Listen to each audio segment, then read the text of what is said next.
The Tomahawk cruise missile arrived at approximately 10 in the morning. The children were already in their seats. Parents across the town of Minab had just begun receiving panicked phone calls from teachers. The first wave of airstrikes had been reported on state television. The school principal had gathered students into a prayer room, and parents were rushing to collect them. There was not enough time. On February 28, 2026, a United States Tomahawk cruise missile struck the Shajar-e-Tayyibeh Girls' Elementary School in Minab, in southern Iran's Hormozgan province. At least 175 people were killed. More than 100 of them were under the age of 12. The roof collapsed onto students inside their classrooms. A second missile hit minutes later, targeting the prayer room where the principal had moved the survivors. A third strike hit the neighboring clinic that had begun treating the wounded. 3 separate impacts, one school, one morning. The Pentagon has said the incident is under investigation. It has not yet assigned blame. It has confirmed that a Tomahawk cruise missile caused the damage, a missile produced by Raytheon, held by only a small group of United States allies, possessed by neither Iran nor Israel. Multiple munitions experts confirmed that to journalists. Trump told a press conference that Iran also had Tomahawks.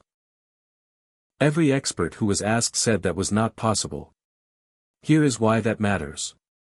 The school was on a United States target list. Intelligence had tagged it as either a factory or an arms depot. The building had been part of the adjacent IRGC naval installation compound years earlier. Satellite imagery from 2013 shows them as a single connected facility. But by 2016, a wall had been erected. A separate entrance had been built. By 2017, a soccer pitch had been marked out in the schoolyard. The school had its own website. It had a social media page. It was, by any standard of open-source verification available to any person with an internet connection, clearly and publicly a school. The intelligence used to mark it as a military target was not from 2017. It was older. And no one updated it before the missiles flew. The Maven smart system is a targeting platform built by Palantir Technologies under a $1.3 billion Pentagon contract. It fuses satellite imagery, drone feeds, radar data, and signals intelligence into a single interface, classifies targets, recommends weapons, and generates strike packages in near real time. It compressed the kill chain, the process from target identification to weapon release, into the fastest timeline ever used in a major air campaign. In the first 24 hours of the Iran war, Maven generated hundreds of strike coordinates. It was processing information at a speed no human analyst team could match. Pause on that. Maven's accuracy rate in real battlefield conditions, according to Pentagon data published in 2024, is roughly 60% overall. Below 30% in adverse conditions. The human analyst baseline it was designed to assist runs at 84%.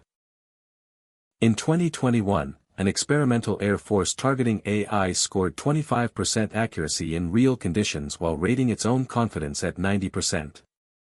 The general who reviewed that program said it was, quote, confidently wrong. That program's problems, he noted, were not the algorithm's fault. They were the data fed into it.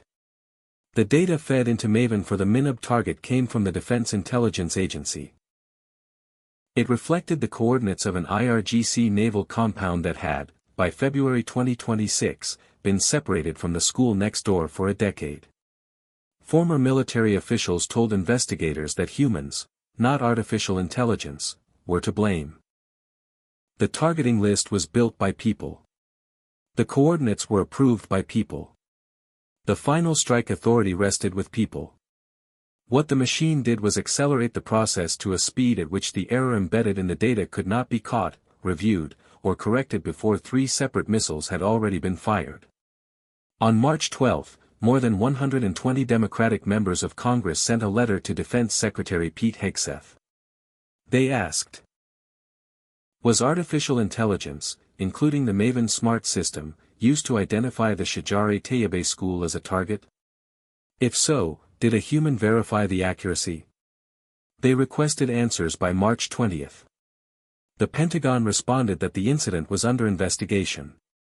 As of today, March 28, no answers have been provided to Congress. Secretary Hegseth said the United States has, quote, attempted in every way possible to avoid civilian casualties. He also accused Iran of targeting civilians indiscriminately. Both statements were made in the same press conference, for days after the school strike, while Iran was simultaneously launching ballistic missiles at Bahrain, Kuwait, Qatar, Saudi Arabia, and the UAE in retaliation for the first wave of American attacks. That context is not incidental.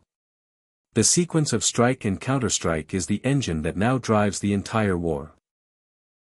On March 27, 1 month into the conflict, Iranian ballistic missiles struck Prince Sultan Air Base in Saudi Arabia, 600 kilometers from the Iranian coast, well within range of Iran's medium-range arsenal. At least 12 United States service members were wounded. 2 were in critical condition. An E-3 Sentry AWACS plane, a command and control aircraft that directs air battle management across an entire theater, was damaged. Multiple KC-135 refueling tankers, the aircraft that keep fighter jets airborne during long-range strike missions, were struck on an open apron. They had been parked in the open despite multiple prior Iranian attacks on the same base. United States planners appear to have calculated that the aircraft could remain there. That calculation was wrong.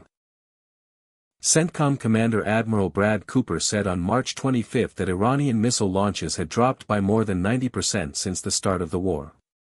He said the United States had damaged or destroyed over 2/3 of Iran's missile, drone, and naval production facilities.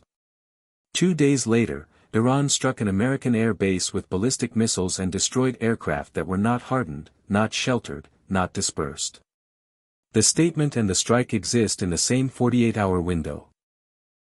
The war that was ahead of schedule, as Rubio and Hegseth both said repeatedly, had just wounded 12 Americans and destroyed assets that no hardened aircraft shelter could protect, because no one had built hardened aircraft shelters large enough for aerial refueling tankers.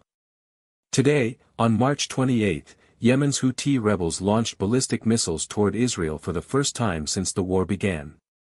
Both were intercepted.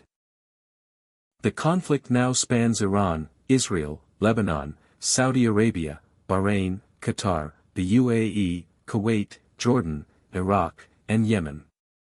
Oil prices have surged. The Strait of Hormuz remains functionally disrupted.